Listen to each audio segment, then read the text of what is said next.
And I jumped out of the way. I said, oh, my God, this plane's going to crash. This thing came right across, north to south.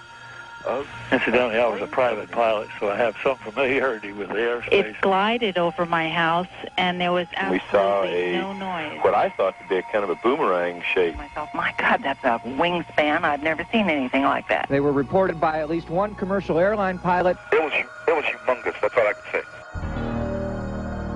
It passed right in front of us, just about right above eye's length.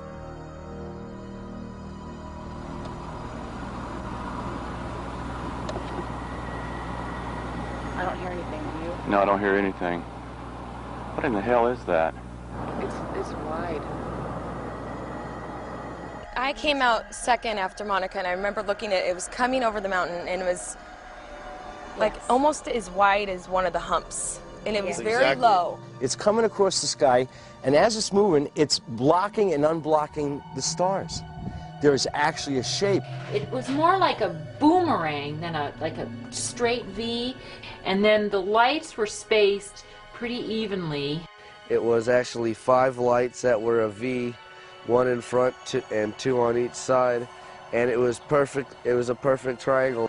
If you can imagine something the size of Camelback Mountain floating down Scottsdale Road, you have some idea of the intensity of this thing. The object we saw, if we opened up a newspaper, you could not block out the object that we saw. People say, Mike, now you saw a B-2 bomber. My response was, we could land all 40 of our B-2 bombers on the wing of that craft. You know, it's one of the biggest things I've ever seen that moved like that. I mean, it was just enormous. It happened last night, and eyewitnesses who saw it say it's like nothing they've ever seen before. I don't know if it was as big as an aircraft carrier. It might have been, because I've never seen an aircraft carrier fly. It barely missed that mountain. Really? Yeah, came floating over the mountain. So had you not looked up, you wouldn't have known it was there? No, my daughter, it was 8:30 at night. My daughter was coming over here, and she ran in and said, Mom, you have got to see this. So we all... There was such an uproar about what people described seeing that we also did a story about it back in 1997. The first report of a strange flying object came at about 8:20 that night from a former police officer in Paulden, Arizona. Over the next 40 minutes, people gave similar reports of an object along a 200-mile route south to Phoenix and Tucson. It was gunmetal black. It wasn't shiny. It wasn't invisible. It was more of a dull bluish black color. And we both just stayed there and looked at it for a couple minutes, and it was completely silent. When you look down the street on a hot day in Phoenix, above the street's like it's really wavy, and you see everything kind of distorted, and that's what it looked like up inside the middle of the craft. It was just gliding, and then it stopped, and then it, like, the sides retracted a little, and then it was gone. Just went. Acceleration to deceleration, it was no noise the whole time. And not a sound. Explanations have been tossed about that they were flares, that there were planes flying in formation. But Mark and Robin, we checked with the FAA today, we checked with Sky Harbor, and we checked with Luke Air Force Base, and there's been no official explanation of those strange bright lights last night. Well, I'm going to order a full, investigation of this through DPS. We're going to make all the necessary inquiries, and we're going to get to the bottom of it. We're going to find out if it was a UFO.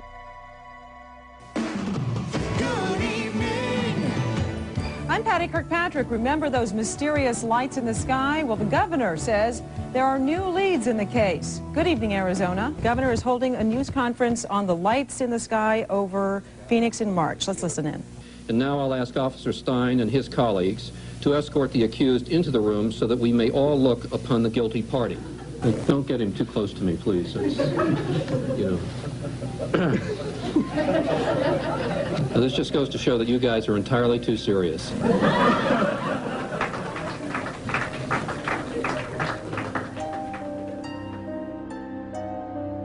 I think what really irritated me was the joke the governor pulled with the Martian. I just didn't have time for that kind of stuff. He was just dismissing everything that these people had seen and said, just like we're all Looney Tunes. And I know what I saw, and that's not what you're telling me what I saw. I didn't see flares. I didn't see A-10 Warthog. So how about we work together and try to figure out what this thing is?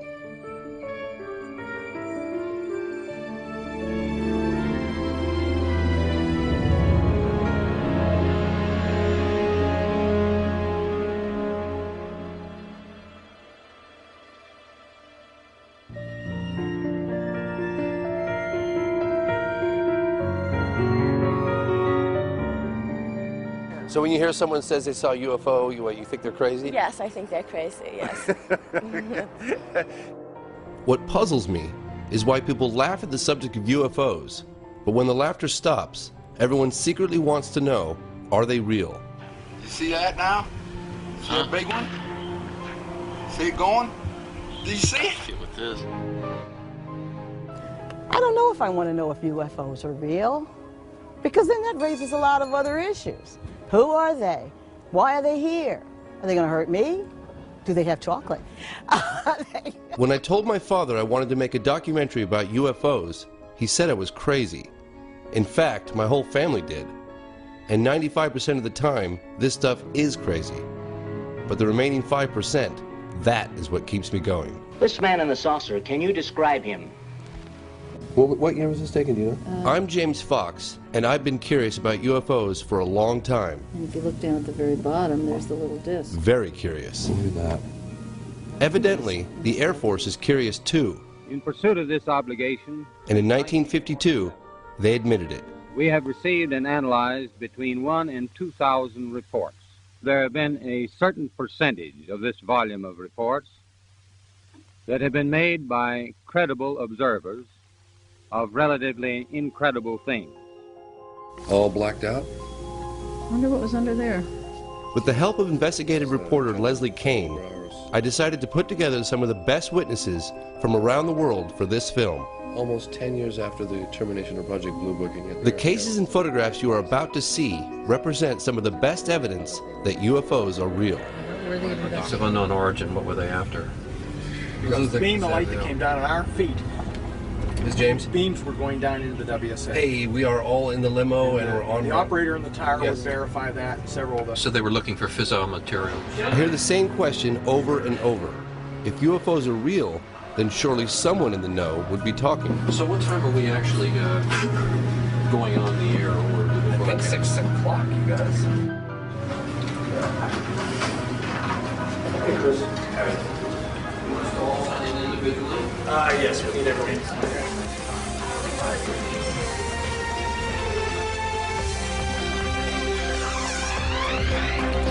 Good evening. A historic occasion will take place in Washington on Monday. Former high-level government employees, military officials, and pilots from all over the world will come together.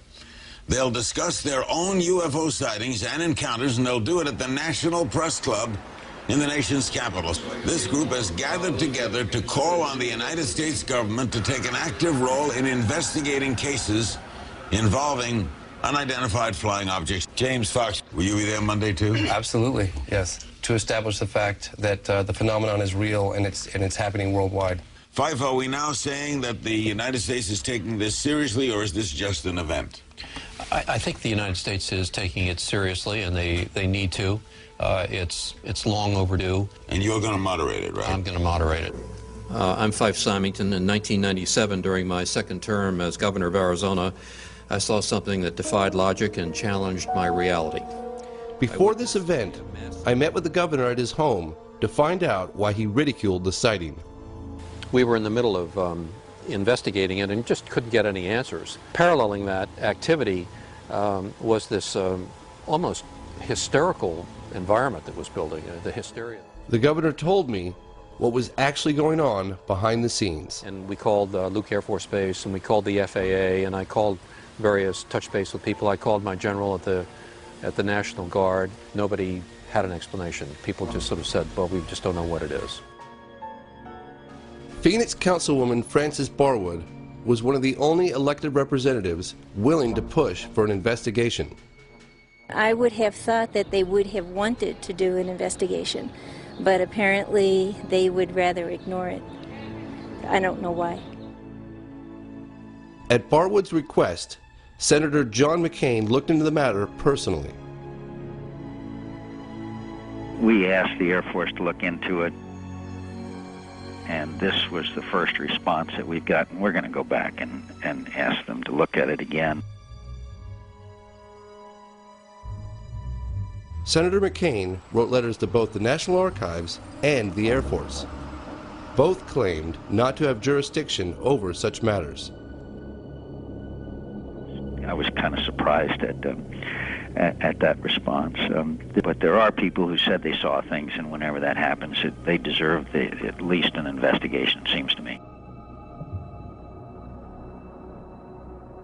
The Air Force explanation eventually provided to Senator McCain was military flares dropped from A-10 Warthogs between 9:30 and 10 p.m.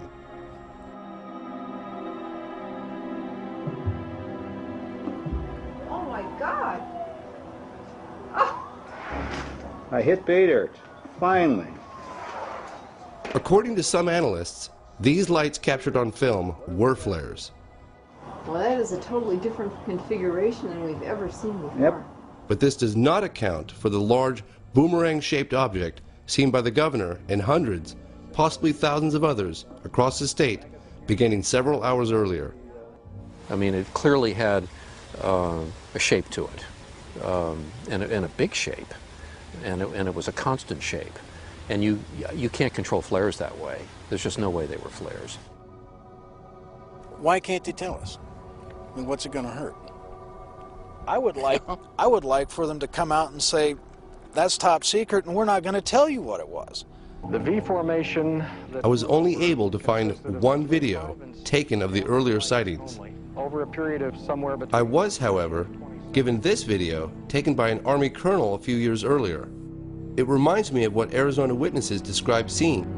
There's no sound, and it's not planes flying in formation. I don't hear anything, do you? No, I don't hear anything. What in the hell is that? Can you see the stars? Can you see through it? Right behind it. Yeah, I see it now. And it's that's not planes flying in formation behind it either. It's another triangle. What would you say to the people about it? I'd say I saw an unidentified flying object of massive proportions float over the city of Phoenix and Scottsdale, and I don't have the damnedest clue what it was.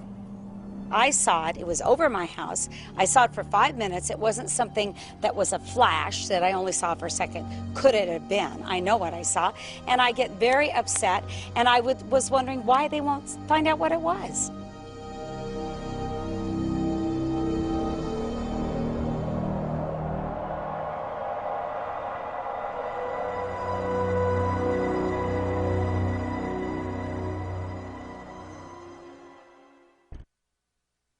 Governor Symington, I am Bill Burns from the History Channel. Just a quick question.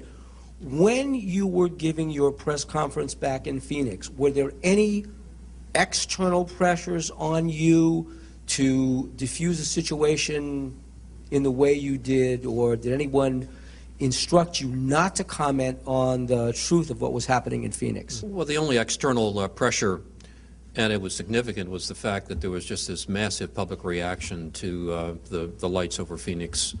I mean, we've just being inundated by the press and people coming into my office saying this thing is just reaching heights of hysteria and concern. I'd never seen that before. I mean, I've been in office for quite a while, and I'd never seen kind of that reaction. And so three of us sort of sat down at the end and decided to try to lighten the mood a little bit. Well, I'd like now to set the record straight. I never meant to ridicule anyone. My office did make inquiries as to the origin of the craft, but to this day they remain unanswered. I still don't know what it was. As a pilot and a former Air Force officer, I can definitively say that this craft did not resemble any man-made object that I'd ever seen. Well, I now know that I'm not alone in witnessing something extraordinary. That's the bottom line. There are many high-ranking military, aviation, and government officials, many of whom are here today, who share my concerns. Some of them have truly exceptional stories to tell. Hundreds of people saw a majestic triangular craft with a span of approximately 120 feet. Powerful beaming spotlights moving very slowly without making any significant noise, but in several cases accelerating to very high speeds. Physical traces on the ground from the craft were confirmed by the local police. The official conclusion of Japan in 1979 was that about 15% of the cases remained unidentified after careful analysis by our experts. Fue entonces que me acerqué a 100 metros del objeto. Tenía unos 10 metros de diámetro, estaba como esmaltado con una cúpula de color crema sobre una base metálica ancha y circular. No tenía motores, ni escapes, ni ventanas, ni alas o antenas. Carecía de todos los implementos típicos de un avión y sin ningún sistema visible de propulsión. Lamentablemente, el tema relacionado con los ovnis se encuentra muy contaminado y con una importante cantidad de información falsa. Most UFO sightings turned out to be misidentifications of things such as aircraft, satellites and meteors. But in around 5% of cases, no explanation could be found. Washington, D.C. is no stranger to this story. Could these saucers be some kind of a secret weapon of ours? No. If they were, Air Materiel Command would be the first to know. How about a device from a foreign country? We know they're not. What is your opinion, Colonel? The U.S. Air Force's involvement with UFOs started back in World War II when pilots reported being followed by luminous orbs. They were nicknamed Foo Fighters. By 1947, flying saucer sightings were getting national coverage. They flew erratically like a saucer would if you skipped it across the water. According to this memo titled Opinion Concerning Flying Discs by General Nathan Twining, the phenomenon reported is something real and not visionary or fictitious. No, it just come up like that and then it tipped and just, I mean, really went. It didn't have no smoke, no motor, just the wind.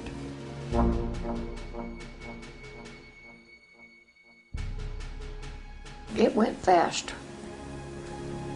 I've never seen anything go so fast in my life as that thing went. Yeah. The sightings over Washington in July 1952 were just part of one of the biggest and most impressive UFO waves in all UFO history. This incident was witnessed by the public, military pilots, and air traffic control. The pilots went aloft. They saw a luminous glowing object out in front of them right where the radar indicated it to be. So you had ground radar, airborne radar, and the pilots' visual sightings. Look magazine reported that radar operators at Washington National Airport tracked UFOs at speeds up to 7,000 miles per hour. I am here to discuss the so-called flying saucers. Major General Samford, who was the Director of Information of the Air Force, called a press conference, which was characterized at the time as being the largest press conference since World War II. The Air Force interest in this problem has been due to our feeling of an obligation to identify and analyze to the best of our ability anything in the air that may have the possibility of threat or menace to the United States. There have been a certain percentage of this volume of reports that have been made by credible observers of relatively incredible things. It is this group of observations that we now are attempting to resolve. Did the Joint Chiefs of Staff talk to you or concern you about the unknown and the unidentified flying object? Oh, yes, we discussed it at every conference that we had with the military, and they never were able to make me a concrete report on Do you have what anything they'd on the see. subject, sir? No, I haven't anything on the subject, and there's always things like that going on, flying saucers. There were senior Air Force generals convinced that we had interplanetary visitors. And they were setting the policy. And they were behind the Life magazine article of, I believe, April 1952, which was titled, "Do We Have Interplanetary Visitors?" If you read the story, the answer obviously was yes. With the cooperation of the United States Air Force, Life magazine conducted an exhaustive one-year study. Out of a number of conclusions, this one caught my eye. No power plant known or projected on Earth could account for the performance of these devices. Dick Calderhose is a journalist and a qualified pilot. He saw what he believed to be a flying saucer. It was a flight from Winnipeg to Vancouver in jet aircraft. We're fairly high, about 37,000 feet, coming up in the mountains just about sunset. This unexplained light was, or a disc-shaped object, was down in the darkness. Yeah. So I just happened to have a camera with me, and we took a picture.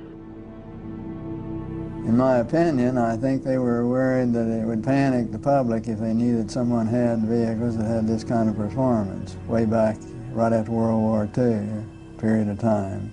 So they started telling lies about it. Dr. J. Allen Hynek investigated UFOs for the United States Air Force for over 22 years. The most well-known of these investigations was Project Blue Book. Where media is not a In this 1979 interview, Dr. Hynek revealed why the Air Force changed its public position. They were strongly guided by the CIA, because the CIA was not concerned so much with UFOs as they were with UFO reports. They were afraid, actually, that if another nation wanted to perpetrate another Pearl Harbor, that if their agents spawned a bunch of false flying saucer stories that might clog the military wires, as actually happened in 1952. So they devised the so-called Robertson panel, of which I was an associate member at the time. A very prestigious panel. I was one of the lower-ranking ones. They had Nobel Prize winners and whatnot on it. But at any rate, they handed down the dictum, which then became sort of the unwritten law of the Air Force: don't rock the boat, play it down, cool it, don't get the public excited. Well, what is your answer to the people who are sure there are spaceships and they say that you and the Air Force are in cahoots? Well, first of all, this business about being in cahoots is just simply a downright falsehood. And I know, having been in Blue Book for nearly 20 years, that whenever an interesting case came up, the very last thing in the world they would do is to notify the media. And when the media themselves found out something, the Air Force did its best to play it down. It's called it a balloon, called it a star, called it... Balloons, meteors, satellites, aircraft seen with the sun glinting off of them, and birds. Our critics continually charge that the United States Air Force is withholding information from the general public on this subject. This is absolutely untrue. And there is nothing in the records which would indicate that we have been visited by any advanced civilization. There's nothing to hide. There's nothing to hide at all. Good evening. Reports of flying saucers are nothing new. When it got to the top of the trees, it stopped. So it looked like a round disc. Residents of the area saw it. The police saw it. Sergeant Newell Schneider of the Sheriff's Office remembered it well enough to draw it. What do you think it was? Well, if they call it a flying saucer, that's what it is. The Air Force sent its chief scientific consultant on UFOs, Professor J. Allen Hynek, to check the Michigan sightings. A little bit of swamp light appears here. It goes out. Another one appears over here. That goes out. But the illusion, as viewed from a distance, is that the objects have moved back and forth.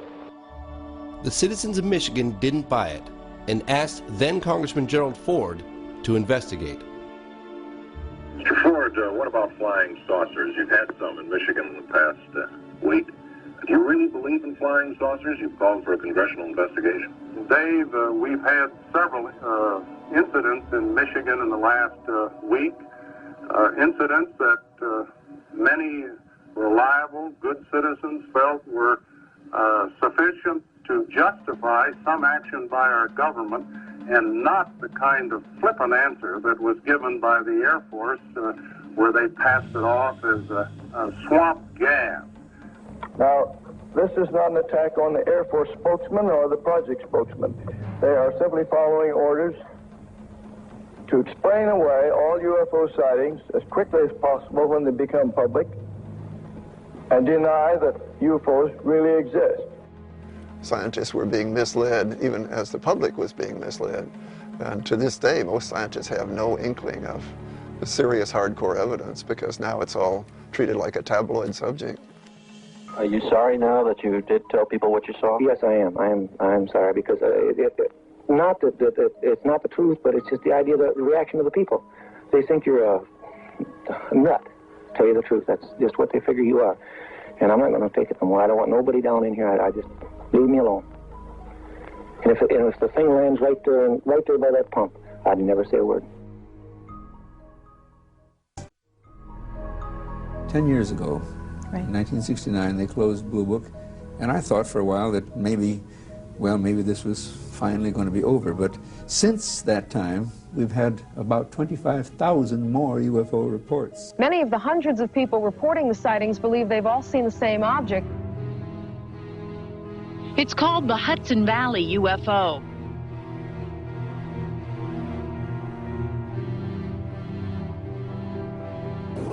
Stop playing. I'm going to tell you something, honey. I don't know what the hell it is. It moved in a very straight line, very slowly. There was absolutely no noise.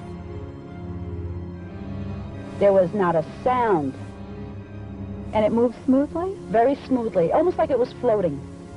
It was silent, it was hovering. I mean, airplanes can't hover. Do you believe in UFOs? Personally, no, sir. How do you know that you're not being used? How do you know that you know the full story when you stand?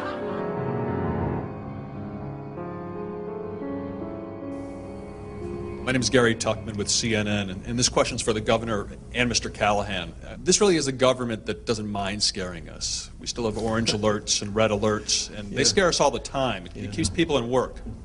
So I'm wondering why you think, and you just state that that's the reason and that's it. Is that really the motivation for a government that doesn't mind scaring us? If these phenomena are as technologically advanced as they appear to be, then one could say that we're completely vulnerable as a civilization. And that's, to some people, that might be horrifying. And I'm just speculating on that feeling of vulnerability. And so a lot of people like to say, well, you know, we're not vulnerable. That's just not true. That didn't happen. And they shut it out of their minds.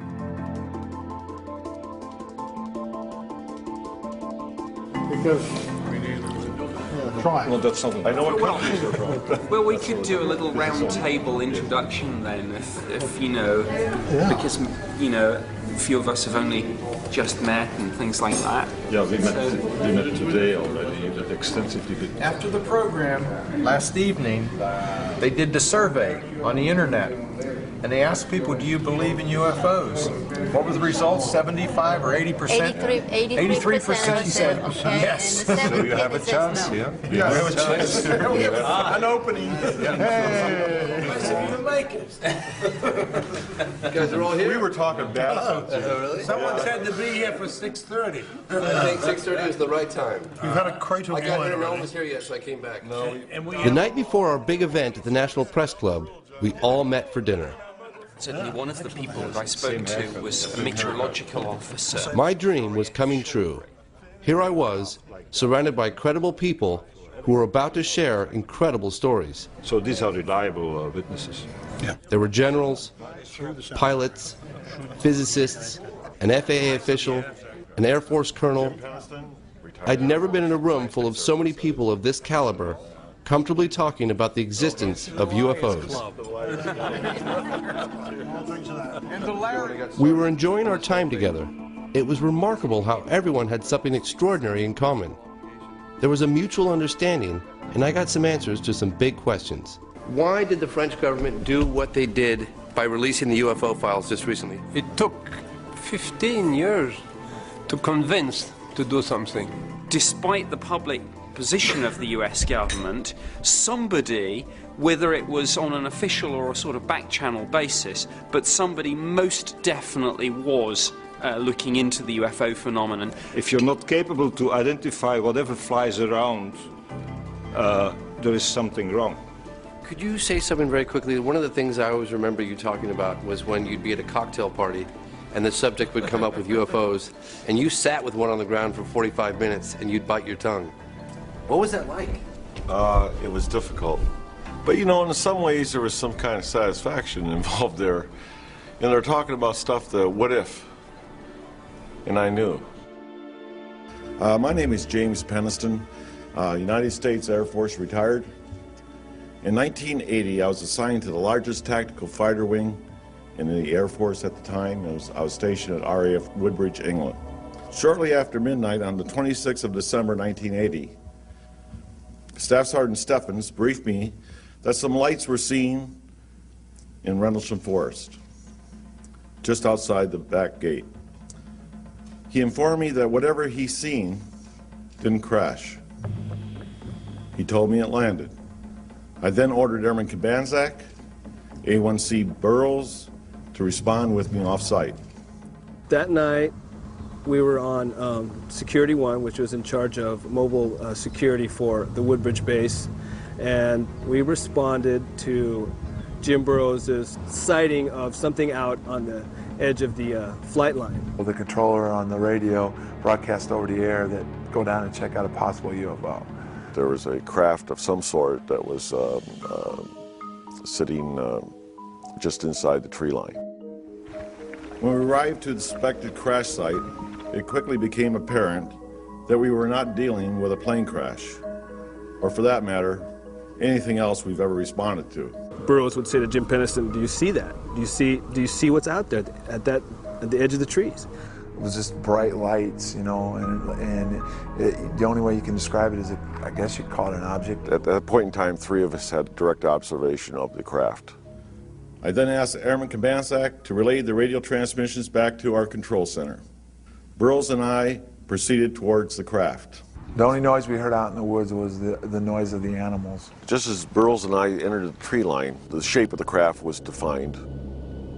The closer we got, the more the white light dissipated, but what appeared was a triangular craft.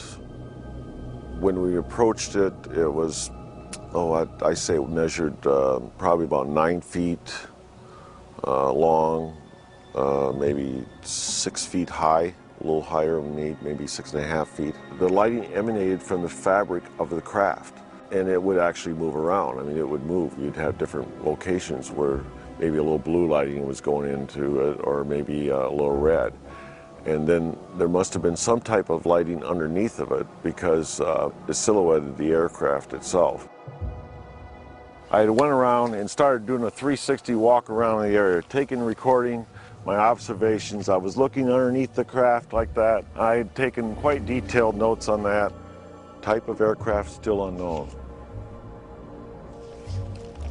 No apparent landing gear. No sound, but appears to be pulsating somehow. Yeah, it was pretty nerve-wracking. I mean, there's something there right in front of you, you don't know what it is. I would go ahead and feel the craft, which was warm. There was static electricity in the air. Very warm to touch. Identifying markings are on left front side. As I came around to the one side of the craft, there was etching on the face me just above the center part of the craft itself. Of course, this is done all freehand as I was walking around the craft, but these symbols ran from left to right across, and then underneath that line of symbols was this, which is triangular, and some type of circle here, some type of circle here, and a larger circle here. And of course, all this was filled in with the etching part of it. I was curious about the symbols that Jim Pennison copied in his logbook. I had these symbols enlarged and then showed them to cryptologist and mathematician George Daglish. I wanted to know if he had any ideas as to what they might mean. The first symbol looks to me like a vessel with a steering oar afloat in some sort of medium. The second symbol looks like a glyph associated with a mathematical idea known as the Fibonacci series, which is found everywhere in nature. And this is what we have here. The root of a Fibonacci series, 1, 2, and 3, taken as a whole, which is a rather clever glyph, all in one. Mr. Daglish stressed that this was only speculation, but I found his interpretations quite interesting, especially since I've always heard that the only universal language would be mathematics. From that glyph. So this is the last glyph, and how did you decipher this? They could represent an apse in an orbit, a perigee, or an apogee. And if they are apogees and perigees, it means that the orbiter is doing a highly precessive orbit, like that.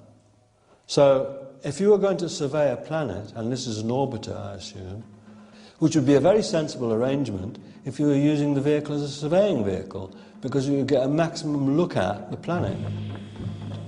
I don't think they were trying to send us a metaphysical message about the beauty of life or the reason for the universe or anything like that, or their own existence. I think it's just more a utilitarian marking so that they knew what craft they were dealing with. I knew that that craft could not have been made by man.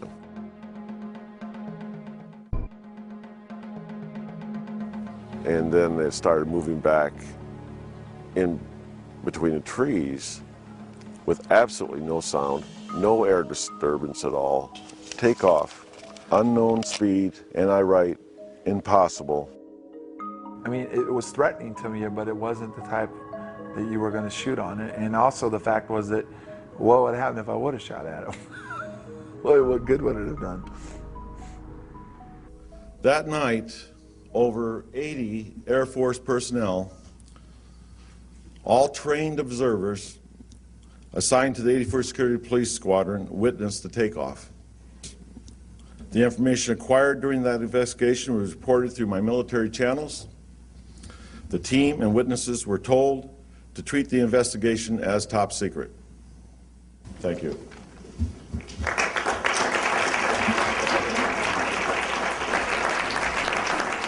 As the deputy base commander, Colonel Charles Holt was in charge of the investigation when he too became a witness.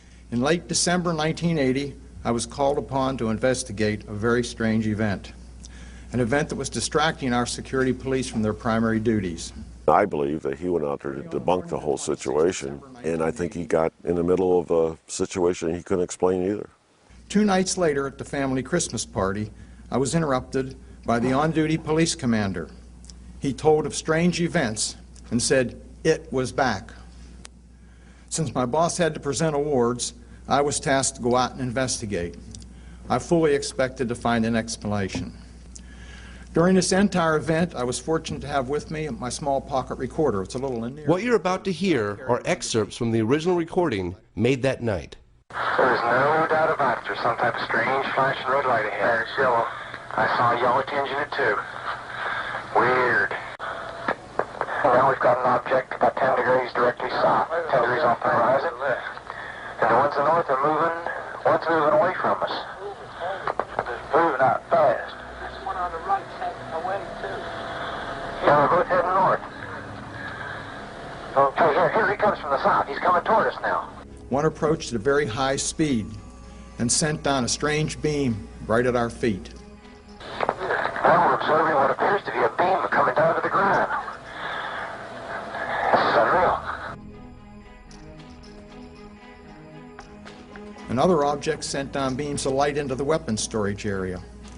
The whole time we had difficulty communicating with the base, as all 3 radio frequencies that we were using kept breaking up. I have no idea what we saw that night, but I do know with great certainty it was under intelligent control.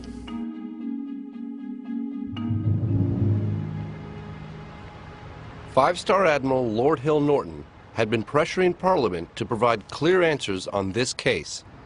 I wanted to know if he believed a UFO actually landed at a U.S. airbase in England. That is one explanation, that it actually happened, as Colonel Holt reported. The other explanation is that it didn't. And in that case, one is bound to assume that Colonel Holt and all his men were hallucinating. The British Ministry of Defence's position is that nothing of any defense interest took place. This position was strongly criticized by the Admiral. That the colonel of an American Air Force base in Suffolk and his merry men are hallucinating when there are nuclear-armed aircraft on the base must be of defense interest.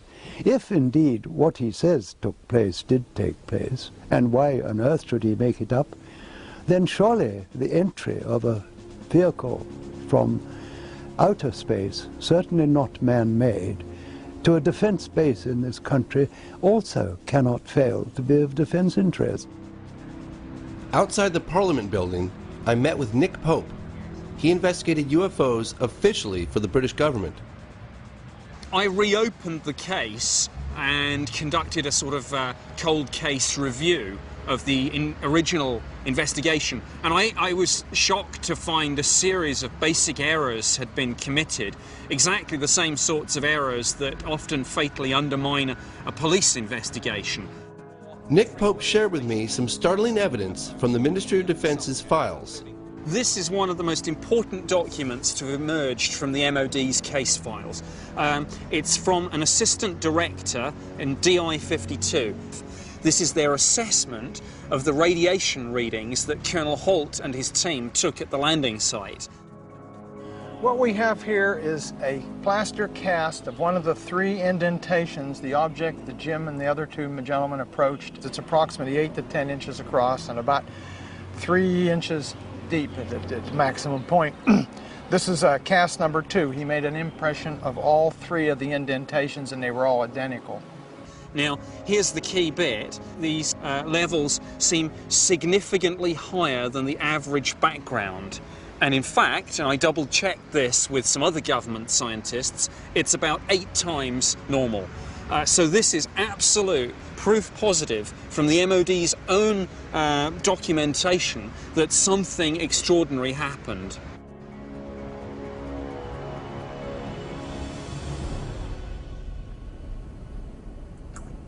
Back in America, I arranged a meeting between Colonel Holt and Sergeant Nevels, one of the men who was with him that night. Well, I don't believe it. Hello, sir. How are you doing today? It's been a long time. These men shared an extraordinary experience, one that puzzles them to this day. Still wobble a little bit, but I make it. I was glad to have brought them together after 28 years. If you've been there and done that, it's a whole lot different than the skeptics that we sometimes run around with, and they can't believe us. And a lot of the other people that were involved, especially Peniston and Burroughs and all, have had all kinds of complications and career problems. I did too. Peniston retired as a tech sergeant and probably should have made chief. There's no doubt about it. There's some type of strange flashing red light ahead.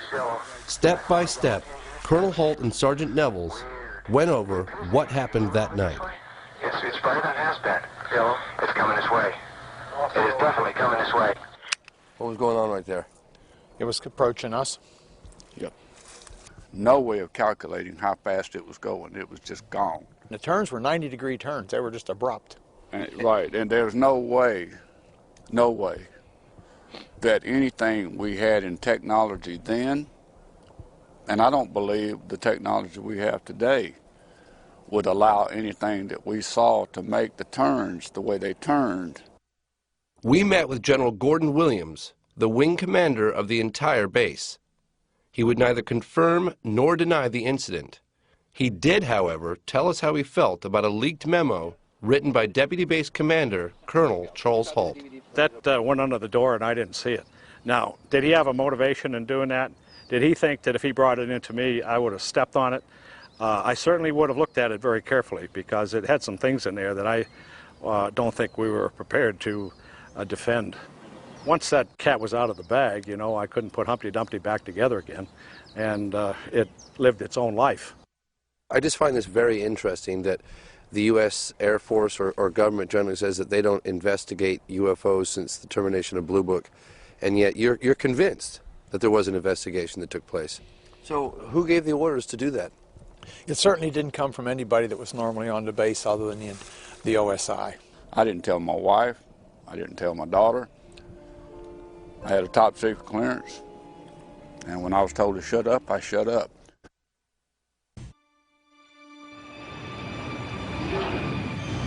Saru 11月17日、日航貨物機がアンカレッジで UFO を目撃した。そしてその事実が1ヶ月後、共同通信により新聞各紙に発表された。What I'm about to tell you is about an event that never happened. For an event that never happened, FAA official John Callahan certainly has a lot of evidence. They brought the voice tapes. He kept audio recordings between the cockpit and the tower as the incident unfolded, He has 30 minutes of taped radar that confirms the UFO, a chart that documents all the objects in the 747's flight path, and the official FAA report. Event that never happened. According to Callahan, all of this was presented to the CIA in a private meeting. When the pilot first reported the UFO, he described it as a huge ball with lights running around it. He said it was about 4 times bigger than the 747 he was riding. And remember, the 747 has an elevator. And he's looking out the window and he sees something that's 4 times the size of his aircraft. What you're about to see and hear are excerpts from the actual radar and cockpit conversations as the incident unfolded.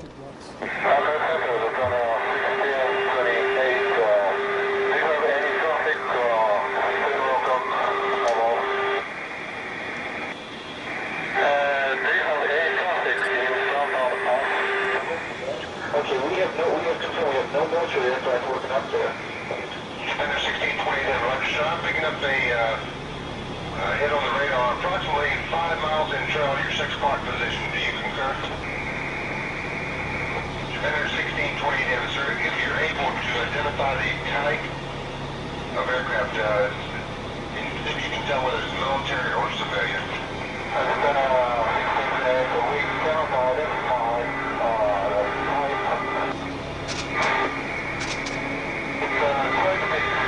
okay. It is what? It is an unknown. Okay, we've lost contact with it now. 2030. We're almost on time. I think we're within 20 seconds or so.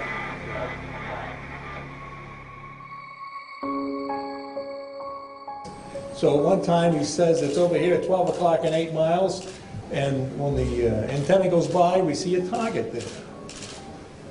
10 seconds later, it is now behind him, 6, 7 miles behind him. So it's going from 8 miles out here to 6 or 7 miles back here, really in only 5 or 6 seconds.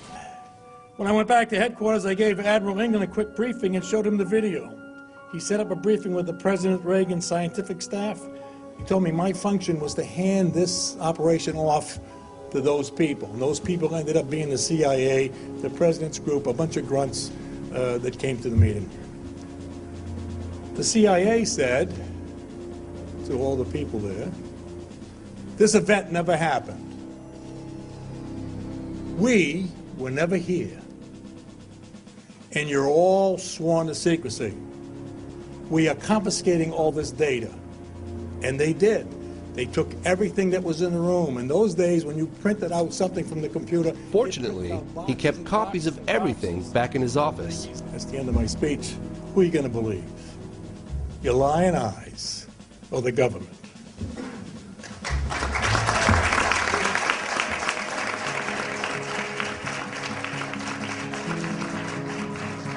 And well, how do you feel about your husband coming forward?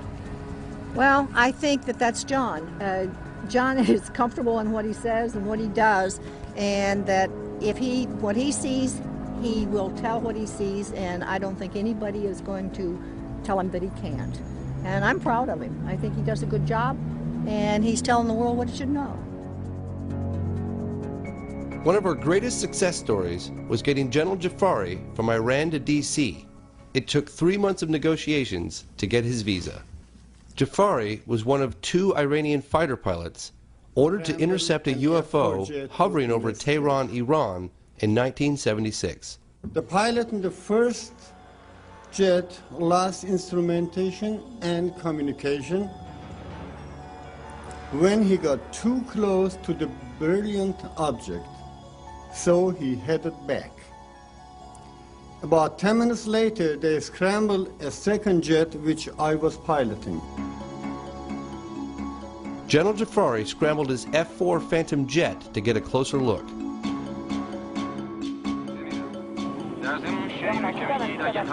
He gave us this Iranian Air Force reenactment film featuring the original witnesses and planes.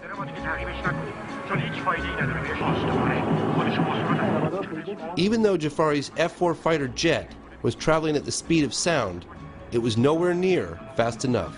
Imagine, when I was looking here at about 70 miles out, and he jumps all of a sudden 10 degrees to my right, In this angle, 10 degrees, this part which it was traveling becomes about 26.7 miles per moment. I don't say per second, maybe less than a second. Jafari was flying towards the UFO when a smaller object separated from it and headed right at him. His only instinct was to shoot at it. But that turned out to be a bad idea.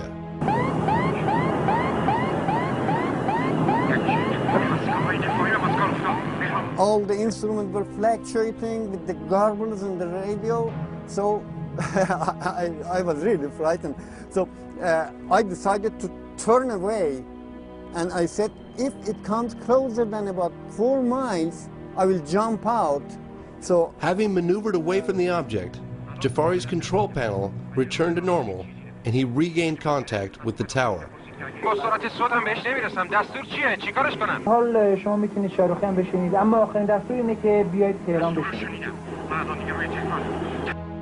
Despite the United States government's claim that they have not investigated UFOs since the closing of Project Blue Book in 1969, this Defense Intelligence Agency report, made in 1976, indicates otherwise. It was obtained through the Freedom of Information Act. So you think the reason why they're not telling us is because they can't trust everyone? They can't trust, and the second one, maybe as I said, they don't want people to be panicked. Now, we don't take sides on 360. We like to present you with facts and information from different angles and let you make up your own minds about things. That's particularly true with mysteries. And for many Americans, there's no mystery greater than UFOs. James Fox helped organize today's UFO-related event in Washington. He joins me now, along with astronomer, former Air Force pilot and skeptic, James McGahey. Thanks for being with us, both of you. Why should, what this panel is calling for essentially is some sort of government investigation of it. Why shouldn't there be further investigation? Well, there have been investigations, and it was... Well, hang on a second. Let me just state this clearly. One of the things you keep interrupting me, sir, please. One of the things I want to mention very quickly is that the official position from the Air Force is that they terminated Project Blue Book in 1969, and there have been no official investigations since then. However, we found evidence to suggest the contrary. On a number of cases in Tehran, the general said the Americans were making discreet inquiries about the case there, as well as Bentwaters, England. The colonel said that the OSI came in and investigated that case. So you believe there is a government investigation going on, you just want it more public? They're making discreet inquiries, unofficially, yes. Well, UFOs are basically a modern space-age mythology. It's a conspiracy wrapped in superstition and myth. Where does this superstition and myth come from? And how could it be so pervasive? Within a few months of the original saucer report, practically everyone in America was conscious of flying saucers.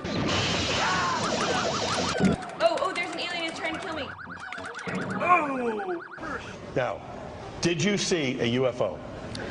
I did, and the rest of the account, well, I didn't, it was unidentified flying object, okay? It's like, and so, wait, we're just getting started. You've got to be kidding. And then I would say, where was it?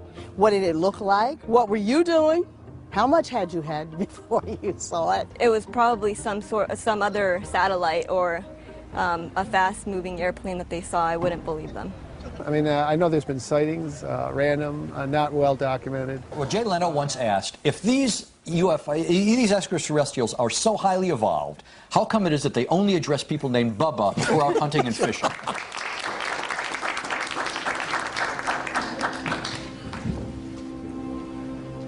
Ladies and gentlemen, good morning. My name is Wilfried de Brouwer.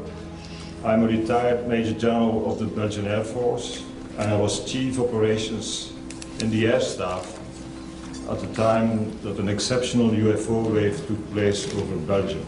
The nature of this sighting was such that people identify a large triangular platform with very intensive spotlights and also hovering, being static at a certain moment,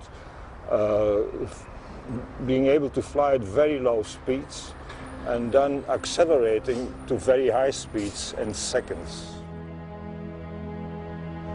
In addition, these objects didn't make any noise. It was only a humming noise.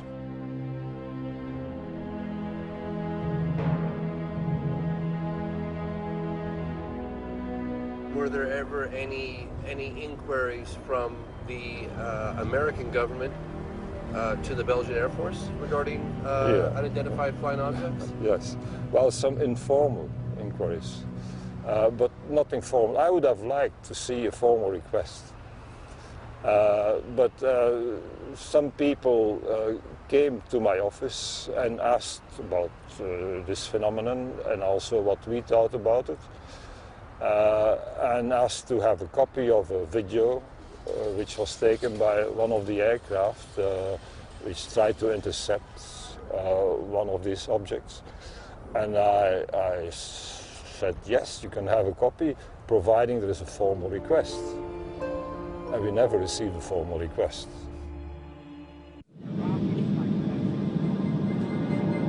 Airline 544, Roger, I do have a primary contact now.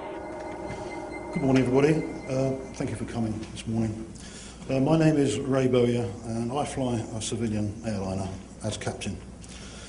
I've been invited here due to my sighting last April of multiple as yet unidentified objects over the Channel Islands region of the English Channel. Thanks for joining us. Pilots and aircraft passengers have confirmed sightings of a large unidentified flying object off the coast of Guernsey. The mysterious shapes were spotted earlier in the week and are described as a long, motionless object that measured up to a mile wide. Airline 544, zone pass message. Do you have any traffic, can't really say how far, but by 12 o'clock level? Roger, I've got a very bright object, well, didn't say how far, extremely bright, yellow-orange object, straight ahead, very flat platform. We're looking at it through binoculars as we speak. Airline 544, Roger, I do have a primary contact now, very faint primary contact, just to the left, probably 11 o'clock this time, in a range of about 4 trap miles. Roger. I've got a definite contact by 12 o'clock. Very bright yellow object looking, well, like a cigar. Jersey Bladder 832, the zone asked us to look if we could see an object which is being seen by A-Line at the moment. We've got something about 8 o'clock resembling the description. Roger, and 832, Roger, what range would you estimate that target? Around about a similar range to Alderney from us now. Well, looking through binoculars as I am now, there's a second one just appeared behind the first one from where I am. Roger 544, just confirming that all the passengers can see this aircraft. I've got the island visual, it's dead ahead. Can't say how far, probably 5 miles, but it's staying the same size. Looks to be off the north-northwest coast of Alderney. Airline 544, Roger, would you like descent? Please, I better go down, I think. Airline 544, Roger, descend to altitude 2,000 feet, the QNH is 1021. 2,000 feet, 1021. It's very plain to see from where I am now, without any binoculars. Were you scared? I wasn't too happy, put it that way. I was quite glad to get on the ground and have a cup of tea. We flew to Guernsey, an island off the northwest coast of France, to get some first-hand testimony where the sighting took place. Here, we met with Captain Ray Bowyer and 2 of his passengers. We're travelling back from Southampton to Alderney in a Trilender. I had noticed Ray looking out through the windscreen with his binoculars, which is quite unusual. I saw Ray turn around and talk to someone behind him while we were flying. Now, it wasn't worrying from the standpoint of flying, but it was unusual. And he was gesturing to something down below. On nearing the object, a second identical shape appeared beyond the first. Both objects were of a flattened disc shape with a dark area to the right. They were brilliant yellow with light emanating from within, and I estimated them to be up to possibly a mile across. I pointed it out to John. He had to lean across me to be able to see it. It was like that. This was a big object in the sky, very, very big object. And I didn't want to be too close to it. So it was at that time anyway where we had to descend to land. And with both objects still visible and to a lot of the passengers in the back of the aircraft, we descended through the 2,000-foot haze layer and lost sight of it. So Ray, why didn't you bring this to the attention of your passengers? I mean, normally when a pilot sees something of interest, he says, if you look out to your left, you'll see... Yeah, New York. Right, you know what I mean? It was a little bit far away from here. Well, it was, I didn't want to alarm anybody at that point. There again, as we got closer to these objects, there was no hiding it. They were just there.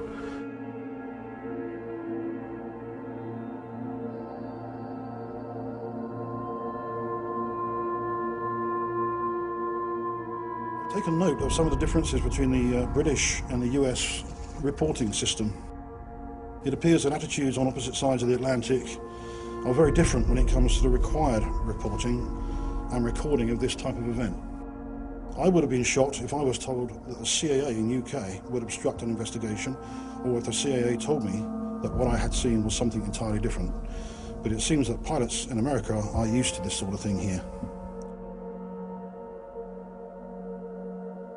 I returned home from Guernsey to find a DVD sent to me from Salida, Colorado. Listen carefully to the 6-year-old girl who points out a UFO to her dad. Dad, can a spaceship grow bigger like that? Huh? Huh? Uh-huh. It could. I'm not sure what the sounds are, but the object reminds me of what Ray and his passengers described seeing. It moved over that part of the sky there. It probably moved 500, it probably moved 100 miles in a matter of a second or two. These up there now, you know. You see that now? See that big one? See it going? Do you see it? Oh, you can't see it. I can't see it with this.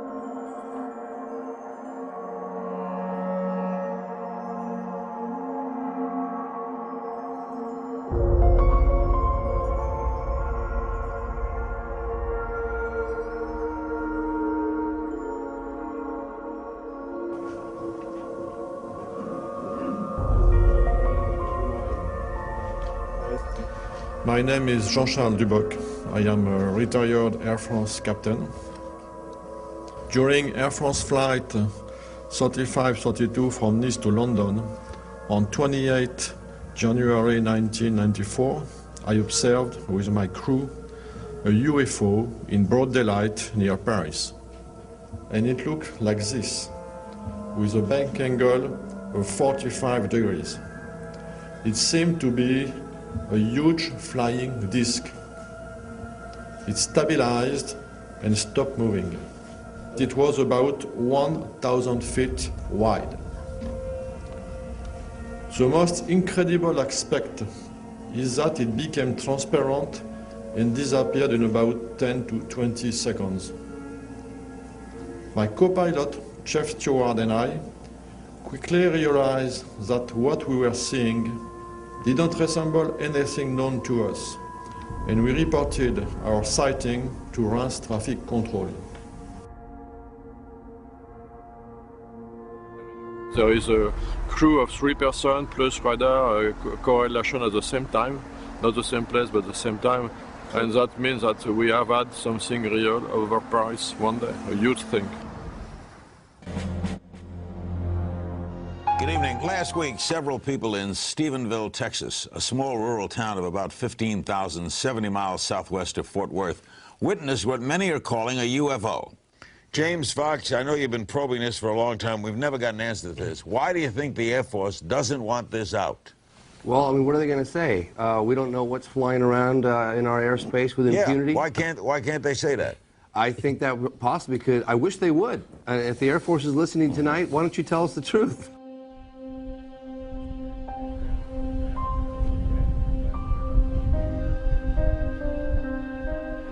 Well, I came in on Tuesday night, a week and a half ago, started down the driveway, and I looked back here to the southwest.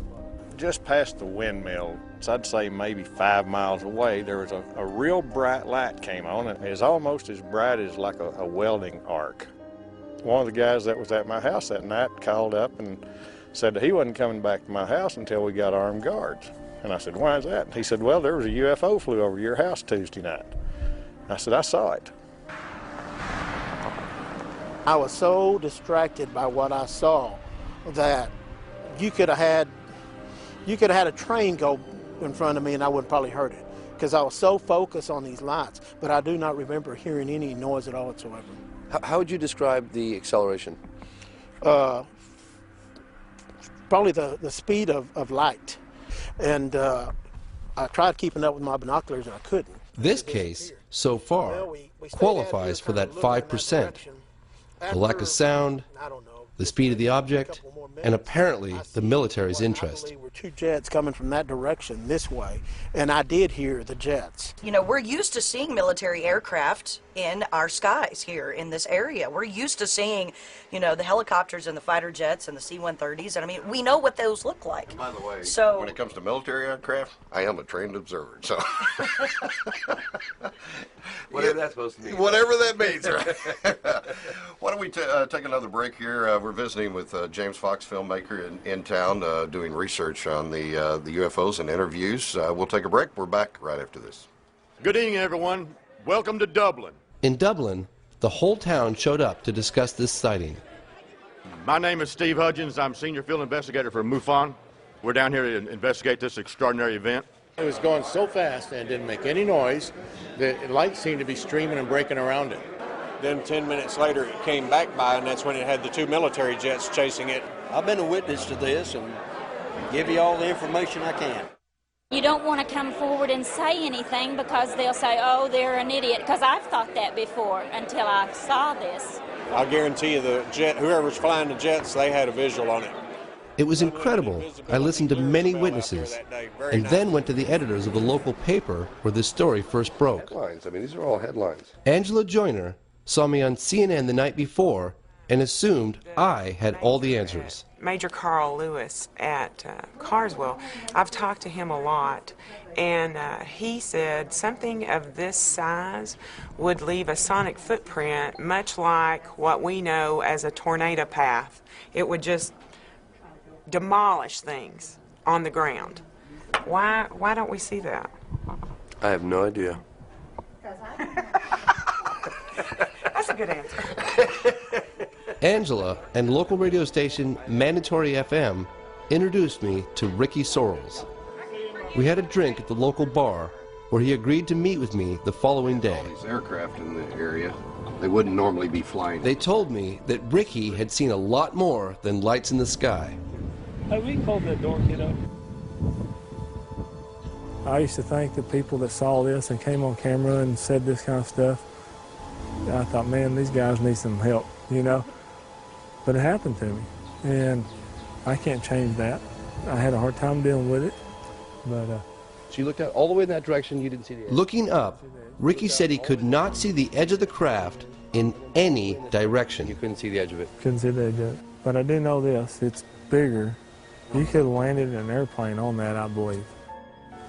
God, it's an incredible story. Nothing, no sound, no when it was hovering, nothing when it moved from left to right, and nothing when it took off.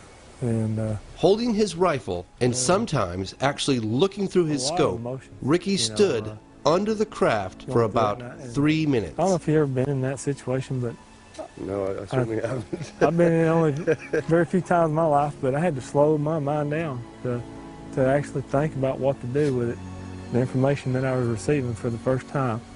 And that's what I did. I studied it. You know, I seen no nuts, bolts, rivets, seams, no welds, none of this. It looked like a piece of sheet metal. You know, it wasn't shiny. It was a dull, I don't know what you call it, matte finish maybe. And this is what I had a hard time with, was if something was to leave, in my mind, it should pivot up and go, like an airplane would. This did not do that. This stayed completely flat, and it went at a 45-degree angle away. And it took off at such a high rate of speed that no one can describe it. As if I would have blinked, I would have thought it just disappeared. On January 21st, 2008, Robert Powell and Glenn Schultz received radar data from the FAA. This image was created directly from that data. Each black dot, and there were over 140, represent radar confirmation of an unknown object whose flight path is seen heading towards Crawford Ranch. I just want to know what it is. You know, why was it here? What was it?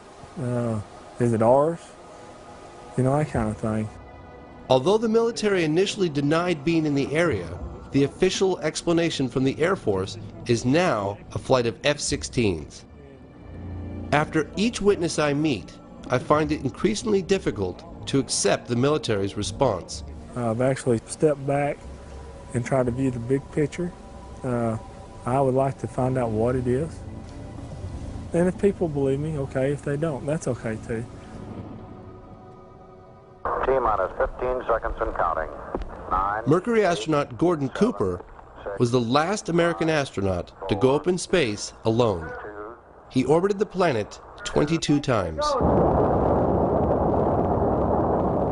While stationed at Edwards Air Force Base in the early 1950s, Cooper was part of an event that has never been explained. I was having some cameramen film the installation of a precision landing facility we were putting in right on the edge of the dry lake. And this saucer flew right over them and put down 3 little gear and landed out on the dry lake bed. And they went out, picked up their cameras and moved on out toward him filming. And he lifted off, put the gear back in the well, and climbed out at a very high rate of speed and disappeared. By the time they got back with the developed film, I was on the higher and higher and higher level officer talking to me. Finally with the colonel telling me to, you know, when the film arrived at my desk, to put it in the carrier pouch. There would be a courier there at my office by that time already, and they'd arranged for him to fly in our base airplane back to Washington with these films, and do not run prints, etc., etc., etc. Did you watch the film? We didn't have a chance to run it. I had a chance to hold it up to the window and look at it. It was certainly a good film. Did you ever keep in touch with anybody about it or discuss it? How would I keep in touch with anybody about it? There's no way within the military or within the government of keeping track of something that is classified unless you're directly involved in it, and I was not. This meeting was a turning point for my father. Gordon Cooper was an icon of his generation, and my father was amazed by his story. At that point in time, there was no doubt in my mind that this vehicle was made at some other place than here on Earth. It was extraordinary. Yeah, well, Buck Rogers and Flash Gordon coming true. After the film was sent to Washington, it was never seen or heard of again. Look okay?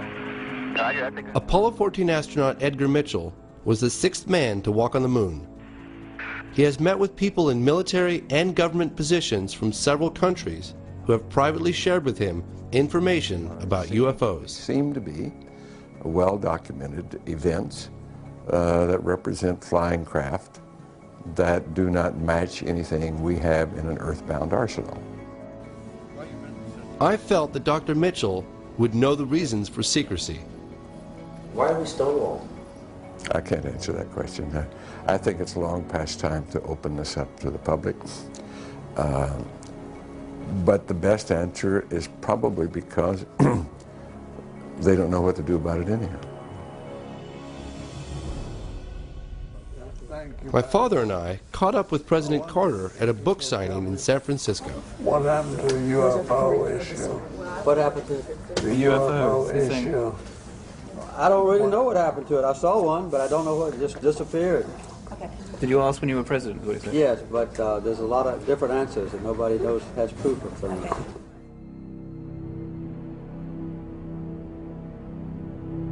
The question of secrecy has puzzled me for years. I asked the panelists in D.C. to offer possible explanations. Some of the questions that Man on Street have, and whoever wants to address this can, is why, in your opinion, would any government hide this from the people or not disclose this type of information of what's going on? And when there are witnesses or sightings coming in, they are very reluctant to pick up the issue, to investigate, because they have no structure and they don't know how to handle it. Si existe una amenaza de origen desconocido que no tiene explicación, eso podría amenazar este sistema de conservación de poder. I suspect there are at least 5 agencies in the U.S. government that have investigative capability and do maintain files on UFOs. The public opinion, I think, is asking for information and is ready to believe that there is something serious. If we can convince the government, it could change. Good morning, ladies and gentlemen. My name is Jean-Claude Ribes, and I am an astronomer working for the French Centre National de la Recherche Scientifique from 1963 to 1998. I contributed to the French Cometa report, a 3-year military study on UFOs and national security, released in 1999. Cometa translates as Committee for In-Depth Studies. It was, in essence, a high-level think tank. Cometa included such members as 4-star General Bernard Lorland, who was the former commander of the French Tactical Air Force and military counselor to the Prime Minister, as well as André Lebeau, former president of the National Center for Space Studies, and attorney-at-law Michel Algarin, director of the Cometa Group.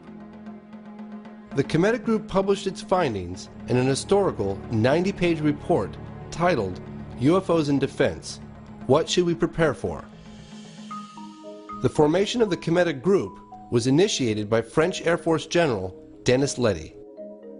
Cometa concluded that about 5% of the cases studied were inexplicable and that the best explanation was what the authors called the extraterrestrial hypothesis. With investigative journalist Leslie Kane, I flew to France to meet General Letty. We met the general at his home on the outskirts of Paris.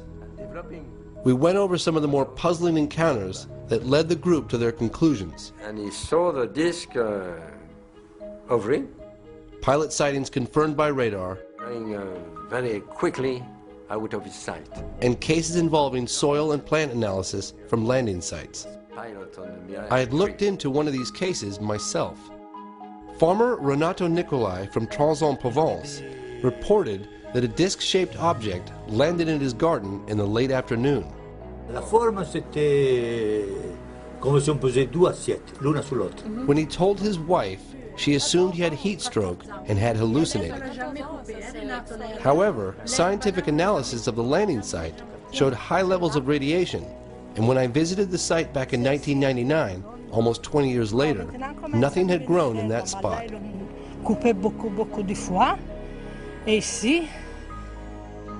The town of Trans-en-Provence labeled the farmer a flying saucer fanatic. Je peux pas dire que c'était une soucoupe volante, que c'était... J'ai vu quelque chose, oui. Il s'est posé, il est reparti. What we're looking at? I mean, what is this photograph? General Letty also shared with us some impressive photographic cases. One of these was featured on the cover of the Cometa report. So it's mapping? Is it mapping the ground? Mapping the ground? And developing... A mapping plane from the government of Costa Rica was flying at 10,000 feet. It had a high-resolution camera running automatically under the fuselage, taking a picture every 17 seconds. On one of the frames, this object was captured.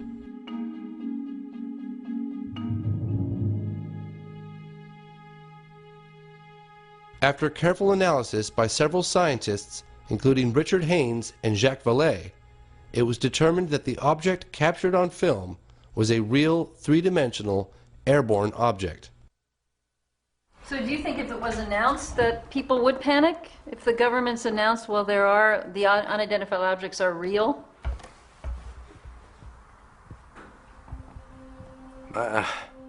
I cannot say yes, but I cannot say no. I asked the general to explain the committee report's extraterrestrial hypothesis. For us, we think that the best explanation is that object came from outside. We don't say they come from outside, but the best explanation is that hypothesis. In 2007, an investigative branch of CNES, the French equivalent of NASA, made 1,600 sightings spanning 5 decades available to the public.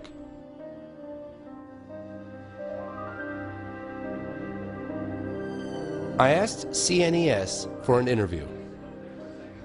I wanted to know who allowed the release of these files and why. C'est le président du Centre national d'études spatiales, quand il a décidé de remettre en route l'activité du GEPAN, de réorganiser, qui a donné comme mission de travailler de façon transparente vis-à-vis du public et des médias. We reviewed several extraordinary cases. Some even involved landings. I asked him what his personal beliefs were. Je crois que probablement nous découvrirons dans le futur que peut-être il y a de tout et que certains cas sont peut-être des visites extraterrestres, mais d'autres cas seront probablement des observations naturelles qu'on n'arrive pas encore à expliquer aujourd'hui. Et ça, c'est grande comme histoire. C'est grande histoire, oui. C'est un grand projet. Ouais. Big job. Huge job.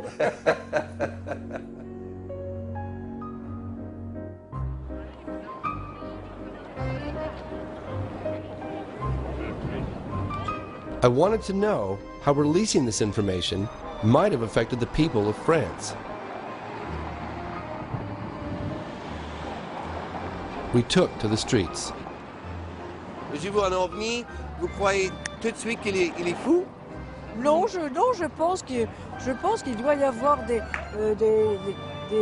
hallucinations ou certains trucs qui permettent de penser qu'on a vu un ovni alors qu'il n'y en avait pas.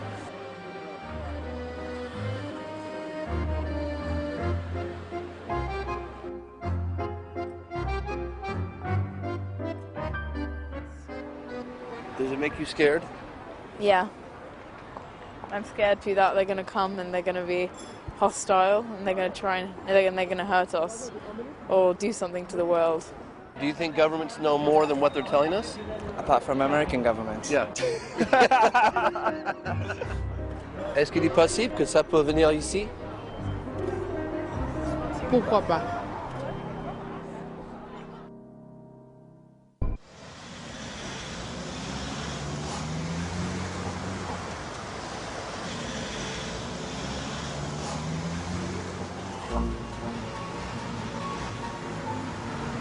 So what do you think that the British government, the MOD, is preparing for any type of disclosure? Or do you think it's just how's it going to happen? Or is it going to happen?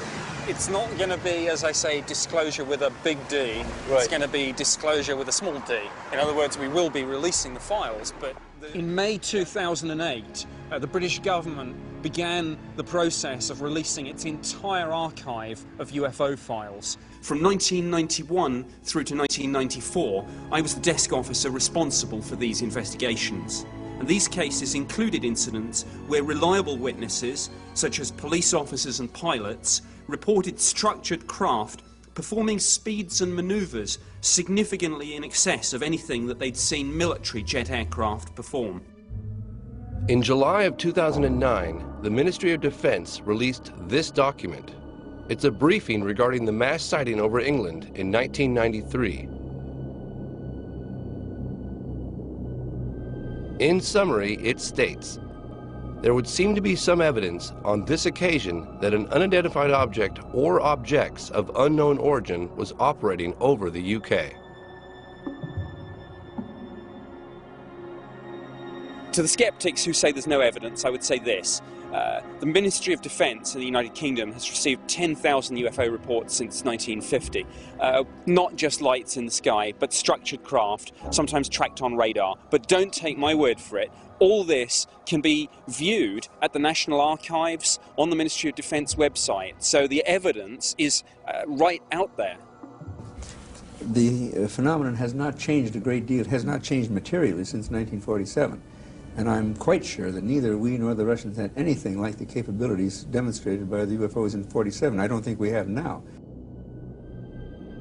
Thousands of witnesses now, credible witnesses, which can confirm that indeed they saw activities which cannot be related to terrestrial activities.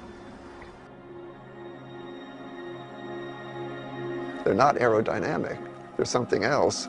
And the suspicion is that they're anti-gravity or some kind of electromagnetic gravitic drive to them, which would explain a lot of things that goes on, including the electromagnetic effects on vehicles and so forth.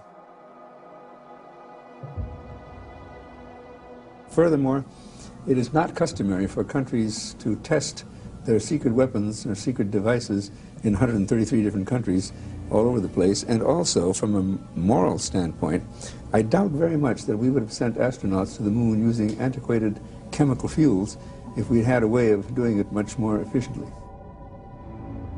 If we have, then it's criminal that's being kept strictly in military hands, because this would solve all of our energy problems in the world.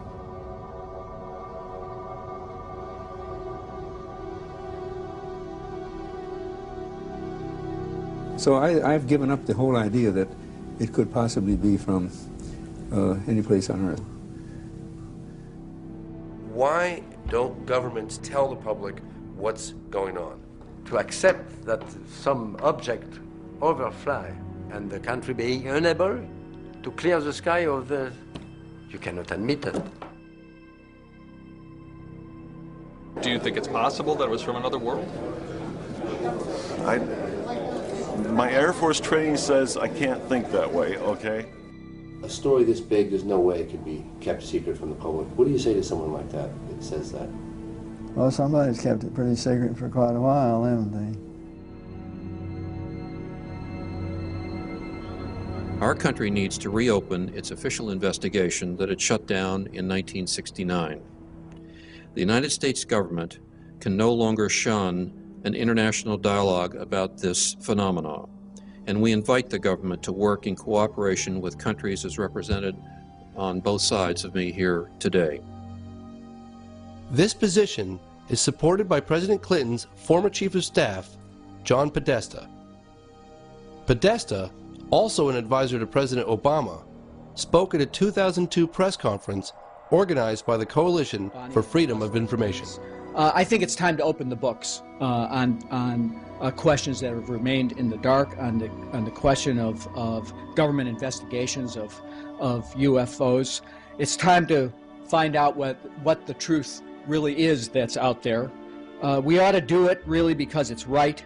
We ought to do it because the American people, quite frankly, can handle the truth. And we ought to do it because it's the law. Bring up these witnesses from the Air Force and the National Aeronautics and Space Agency. Have them interrogated by members of the House or Senate committee. Let them put their records on the line. And let the people who have allegedly seen unidentified flying objects come and testify. There was one last thing I asked Jacques Patinet, the man who helped release France's UFO files, what advice he would give to the American government. Oh, j'ai pas vraiment de conseils à donner au gouvernement américain. Je pense qu'il est. Mais bon, je pense que simplement dire que je pense pas qu'il faut avoir peur de la diffusion de ces informations. Voilà, c'est tout. Mais je ne veux pas me permettre de donner de conseils au gouvernement américain, certainement pas. Con mi avión procedí a perseguirlo y nos hemos ido alejándonos y en ascenso de la base. I've met with UFO witnesses from around the world, military officers, politicians, and everyday people like you and me. And he says, this target over here, they come forward with nothing to gain and everything to lose because they want All answers. the way across this valley. Not the same old explanations of swamp gas, military flares, weather balloons, or misidentified aircraft, but the truth. There's no reason for me not to say what I saw. I had nothing to hide. I have nothing to gain. You know? Maybe somebody involved with the U.S. government knows the origin of these craft, but I don't. All of a sudden, 10 degrees to my right. If they're ours, then somebody has been hiding revolutionary technology for over 50 years. I've never seen anything go so fast in my life as that thing went. Yeah. If any of them are not man-made, then we're not alone.